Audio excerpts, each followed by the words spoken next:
दोस्तों, कहानी की शुरुआत होती है रूस की एक वैन को दिखाते हुए जिसमें बैठे हुए कुछ कैदियों को जेल ले जाया जा रहा था। लेकिन रास्ते में इस वैन में फ्यूल डलवाने के लिए इसे गैस स्टेशन पर रोक दिया जाता है। दोस्तों, इतने वैन में फ्यूल भर रहा है।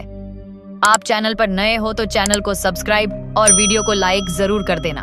और साथ ही कैदियों को भी हल्का होने की इजाजत दी जाती है।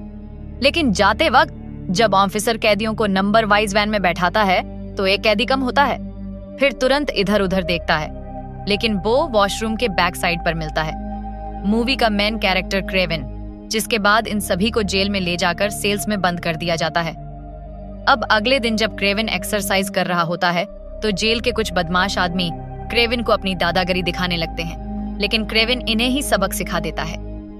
इस मारपीट के बाद इसे जेल के हेड सेमन के सामने पेश किया जाता है, जो पहले से क्रेविन को जानता था। सेमन क्रेविन से कहता है कि यह जेल जल्द ही तुझे सुधार देगी। तभी क्रेविन जमीन पर शेर का सर रख देता है, जिसकी स्किन से कारपेट बनाया गया था। यह देखकर क्रेविन गुस्से में कहता है कि तुम्हें शिकार करना शोभा नहीं देता, कहीं कोई एक दिन तुम्हारा शिकार ना कर ले। ये सुनकर सेमन क्रेविन पर हमला कर देता है और क्रेविन शेर के दांत से सेमन को जख्मी कर उसकी जान ले लेता है। इसके बाद क्रेविन जेल के पुलिस से बचते बचाते छत पर पहुंच जाता है। ना तो इस पर पुलिस की रोक टोक का कोई असर होता है और ना ही गोलियों का बड़ी फुर्ती से क्रेविन जेल की ऊंची दीवार को फाड़ कर दूसरी तरफ आ जाता है, जहां इसका दोस्त हेलीकॉप्टर में इसे बैठाकर यहां से दूर ले जाता है। यहां बड़ा खुलासा होता है कि क्रेविन असली कैदी नहीं था, बल्कि ये खोए हुए कैदी की जगह आया था और साइमन को मारकर यहां से भाग गया। यहां से कहानी पास्ट में शिफ्ट होती है, जहां हम 12 साल पहले क्रेविन और उसके छोटे भाई दिमित्री को स्कूल में देखते हैं। इनके फादर निकोलाई इन्हें लेने आते हैं और इन्हें लंदन से न्यूयॉर्क ले जाने लगते हैं। रास्ते में निकोलाई इन्हें बताता है कि तुम्हारी मदर की डेथ हो गई है।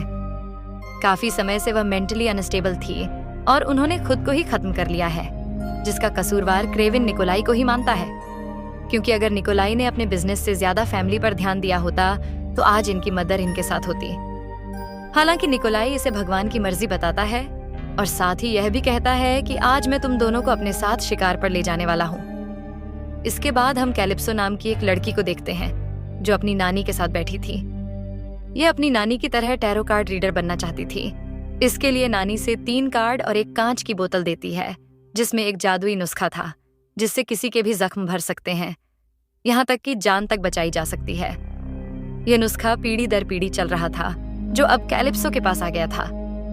इधर हम निकोलाई को देखते हैं, जिसे आज शेर न मिलने पर वो एक हिरन को मार देता है, क्योंकि निकोलाई एक शिकारी था और इसका यही काम था। आज रात ये लोग यहीं टेंट लगाकर रहते हैं और दिमित्री अपने भाई को मिमिक्री करके दिखाता है। दिमित्री के पास ये पावर थी कि वह किसी की भी आवाज को कॉपी कर सकता था। ये देखकर क्रेविन भी काफी खुश होता है।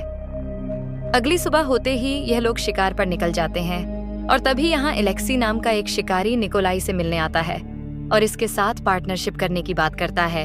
लेकिन फेमस शिकारी निकोलाई इसके साथ काम करने से मना कर देता है और इंसल्ट करके कि यहाँ से इसे भगा देता है। इस बातचीत के दौरान दिमित्री और क्रेविन जंगल में काफी दूर चले जाते हैं और अचानक इनके सामने एक शेर आ जाता है। क्रेविन अपने भाई को बचाने जैसे ही आगे आकर शेर पर गन पॉइंट करता है, ये शेर क्रेविन पर झपटा मार देता है।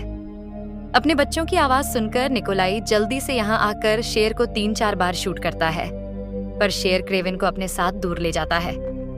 इसी एरिया में कैलिप्सो भी अपने पेरेंट्स के साथ शिकार करने आई हुई थी। जब ये क्रेविन को जख्मी हालत में देखती है तो तुरंत उसके पास पहुंच जाती है और वही नुस्खा इसको पिला देती है यहाँ।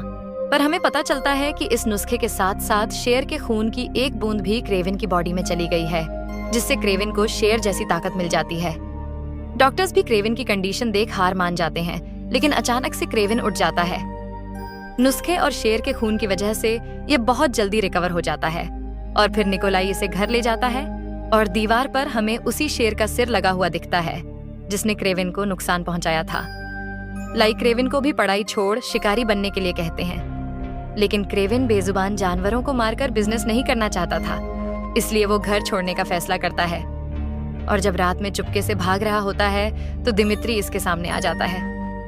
दिमित्री कहता है कि माँ भी छोड़कर चली गई, फादर मेरी कोई इज्जत नहीं करते और अब तुम भी मुझे छोड़कर जा रहे हो। दिमित्री की बातें सुन क्रेविन कहता है कि मैं जानवरों का शिकार नहीं कर सकता। अगर मैं यहाँ रहा तो फादर मुझे शिकारी बना देंगे। यह कहकर क्रेविन यहाँ से रूस जाने के लिए निकल पड़ता है, लेकिन रास्ते में इसे बहुत सारी भैंसें अपनी तरफ दौड़ते हुए दिखाई देती हैं, जिन्हें देखकर क्रेविन काफी डर जाता है। लेकिन एक भैंस क्रेविन को बचाने के लिए इसके सामने प्रोटेक्शन बनकर खड़ा हो जाता है, क्योंकि इसे क्रेविन की आंखों में एक राजा दिखाई दे रहा था। इसी तरह क्रेविन भैंस से बचकर यहाँ से सीधा उस घर में जाता है जहाँ यह अपनी मॉम और भाई के साथ बचपन में अच्छा टाइम स्पेंड करने आता था। रात को जब क्रेविन को भूख लगती है तो यह शिकार करने के लिए निकल जाता है, और यहाँ पर हमें क्रेविन की असली ताकत देखने को मिलती है। क्रेविन नॉर्मल इंसान से काफी ज्यादा फुर्तीला ताकतवर हो गया था। एक बार क्रेविन को दूर गोली चलने की आवाज सुनाई देती है। जब यह पेड़ पर चढ़कर देखता है तो पता चलता है कि 2 हंटर्स भैंसों का शिकार कर रहे हैं। ये देखकर क्रेविन तुरंत उन शिकारियों के पास जाता है और कहता है कि तुमने जितनी भैंसों का शिकार किया है उसके लिए मैं तुम्हें छोड़ दूंगा, लेकिन अब यहाँ से तुरंत चले जाओ। यह सुनकर शिकारी हंसने लगते हैं और मारने के लिए बंदूक तान देते हैं, लेकिन क्रेविन इन दोनों को बेरहमी से मार देता है। और फिर कहानी घूमती है प्रेजेंट में, जहाँ जेल से भागकर क्रेविन अब फिर से जंगल वाले घर में आ गया था। यहाँ इसे कुछ शिकारियों